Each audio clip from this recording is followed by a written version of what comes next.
Hi guys, welcome to the new series that's specifically based on NLP. So today is lecture 1 and today we'll be talking about a lot of important stuff, but before I get started I want to make one thing clear.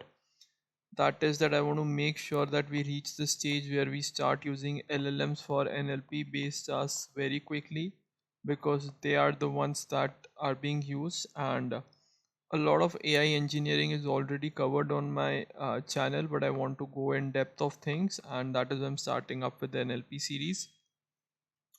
So a lot of focus would be on basics, but not on the execution of basics, since the idea is that hey, you if you would be using LLMs for a lot of tasks, that means for other things let's not spend a lot of time on understanding few things which are sort of outdated. Okay, it's good to know them, that is why we'll discuss, but if we'll overspend time on it, then we would be missing up on the part that is most important, that is LLMs.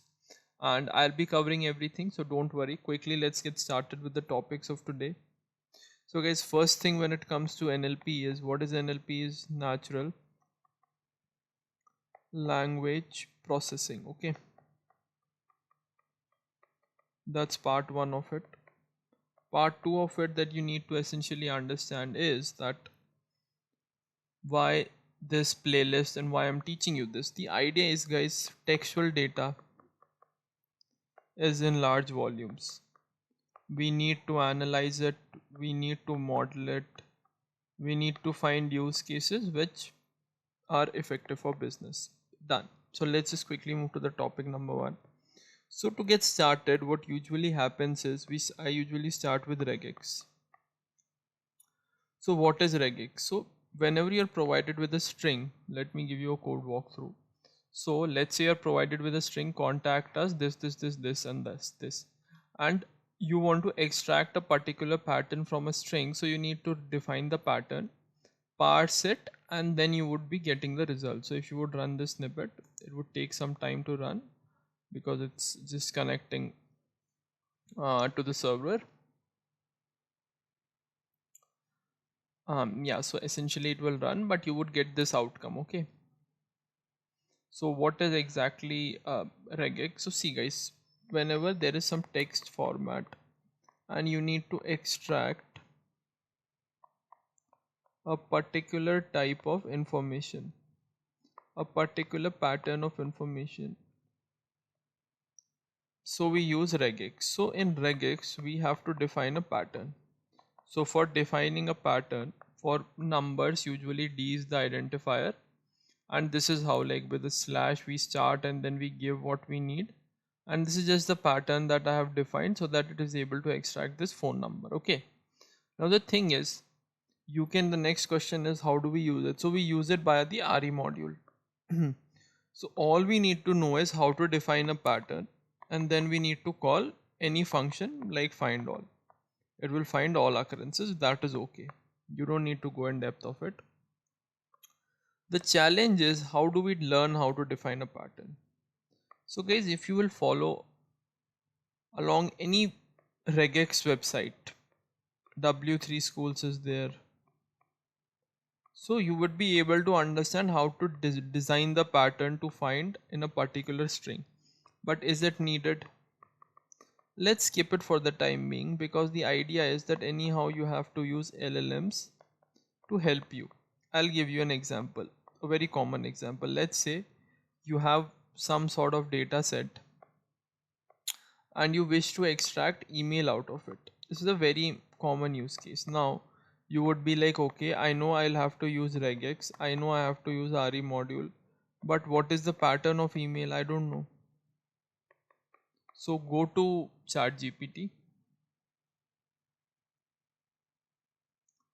and write RE module code for email. So see guys, it will give you an example where you can just copy paste the regular expression to match the email address, and you can do it. See guys how simple it was. Okay, so this is how you need to write those patterns. I know this might be difficult for a lot of you, but you don't need to spend a lot of time, since essentially LLMs are good at it. So we can move to the next topic safely. The next topic, guys, that usually comes up when I start NLP is text normalization. So guys, what is text normalization is that we have to convert text to a certain form before modeling it.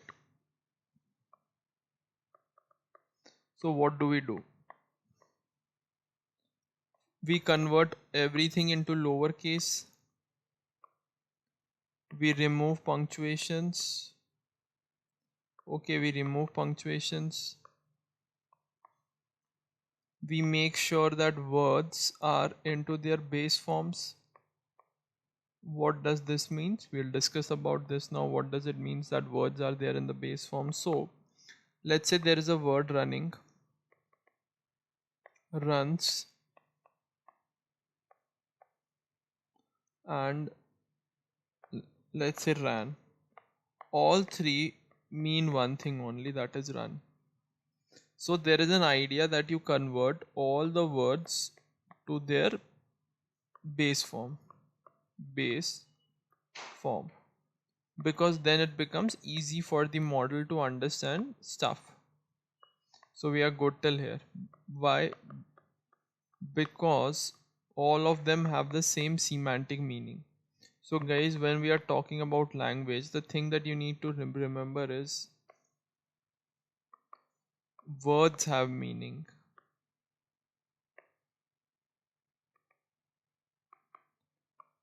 Probably now you are not able to understand this thing, but slowly everything would become clear. The next thing is few technical terminology that you need to know, like words. I hope you know what words are. Then there is a technical term called corpus. Okay, so corpus is nothing but a set of words,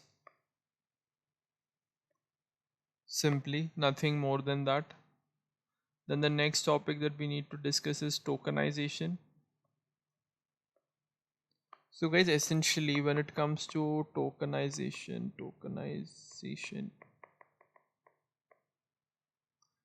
let's say you have a sentence called I love India and someone tells you, can you tokenize it? It would be I love India.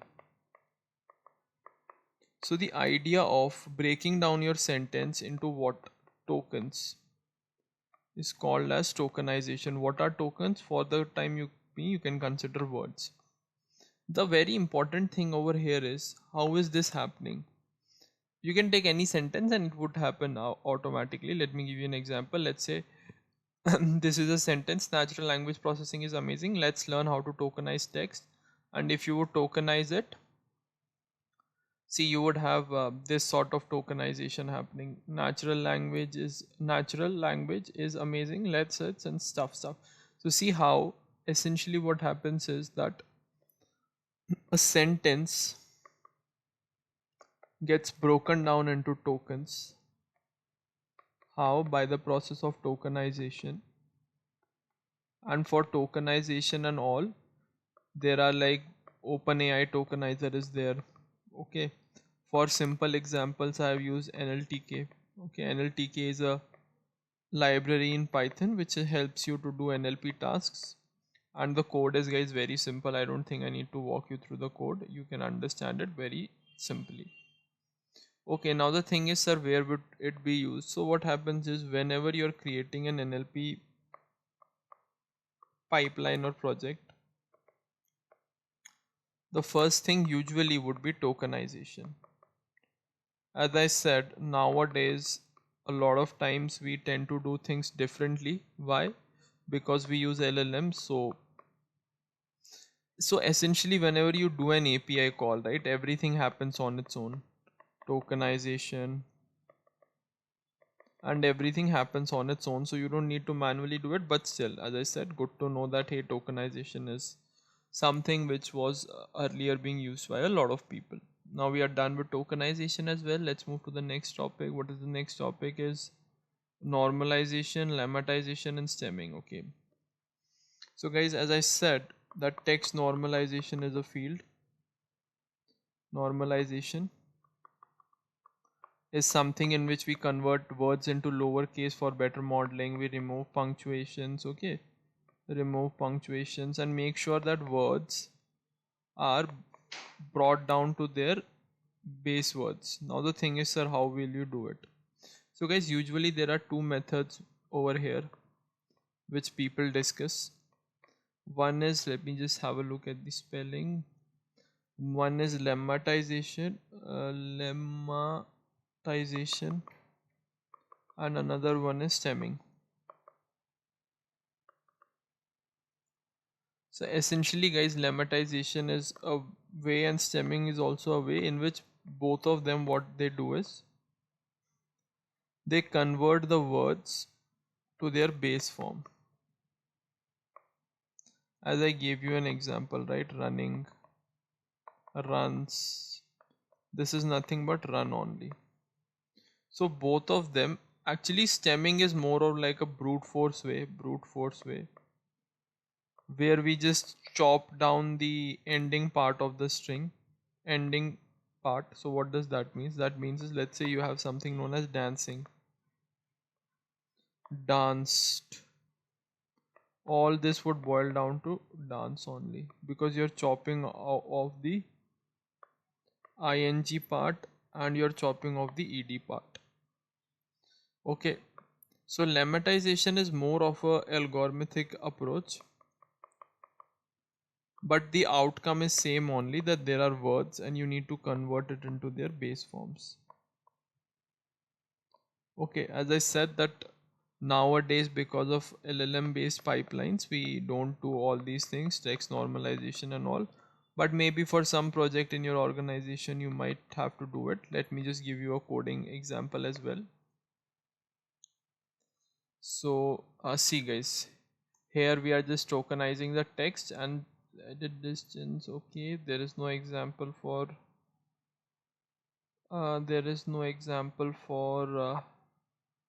lemmatization and stemming. Wait, let me ask it to generate. Can you give me example for lemmatization and stemming?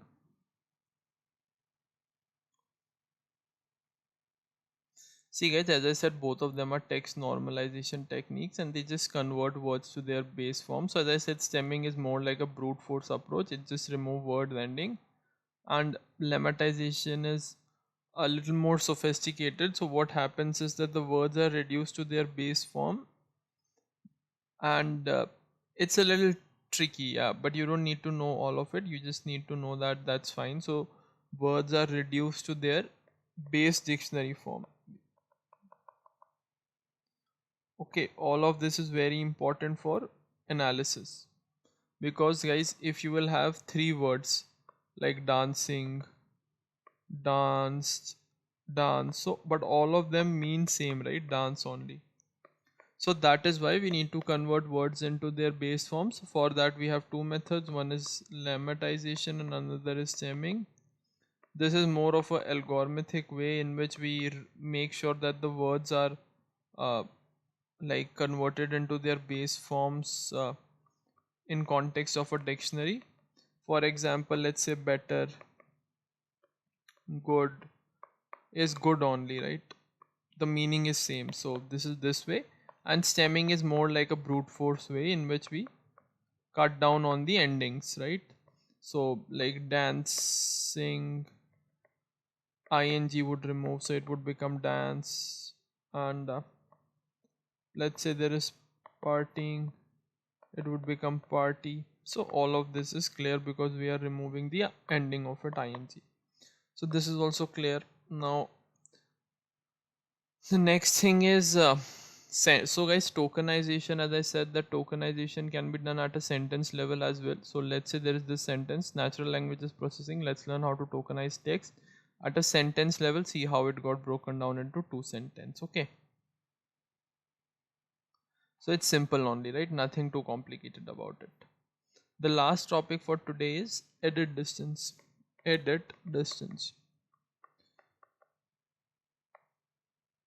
So guys, edit distance is a simple topic The thing is, have you ever seen this feature in Google? Did you mean whenever you do a spelling mistake, it gives you this feature, right? Did you mean this? So in backend, it uses edit distance. What does edit distance do? So edit distance compares words. How? So it computes the number of operations required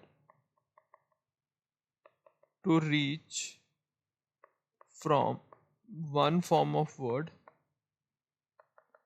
to another. Okay, what does this mean? This means that, let's say there are two very similar words, so the number of operations required to reach from one word to another would be less. So that is why it is like a close approximation. Okay, no one teaches you all these things, but I'm teaching you since you need to know it just at a theoretical level, because maybe sometime, someday in industry you might have a use case for this as well. Okay, again guys, for spelling checker and all, uh, uh, you have LLMs doing the job, but see, these are manual algorithms. So you don't need to spend a lot of time on the basics. As I said, we'll move very quickly. The main point is that whenever you have textual data, and okay, and let's say you are not just going to pass it through an LLM on day one for your use case, but you need to know whenever you have textual data, clean it first. What does cleaning it means?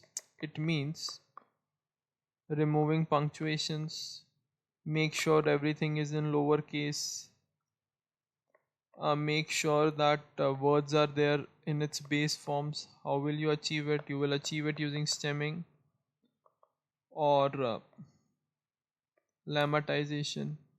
Okay, in this method, words are brought down to the similar meaning based on dictionary.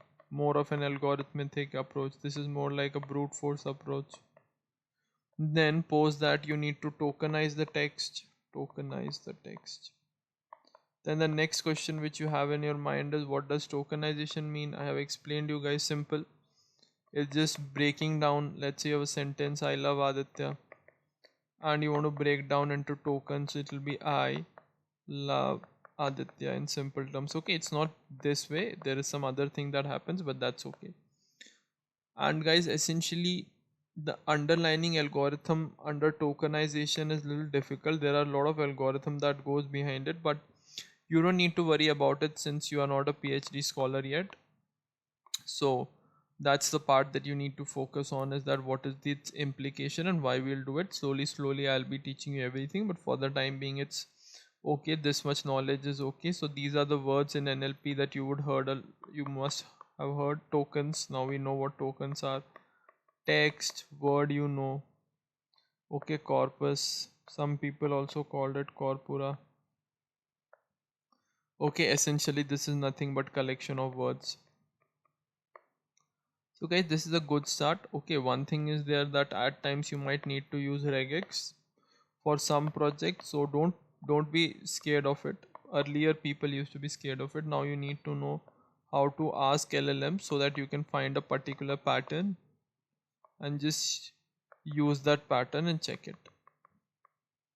Okay, and for regex based workloads, maybe using reasoners, models which can reason. For the time being we have O1. Okay, so maybe they are great at it. Even most normal LLMs are also very good at it, so you don't need to worry.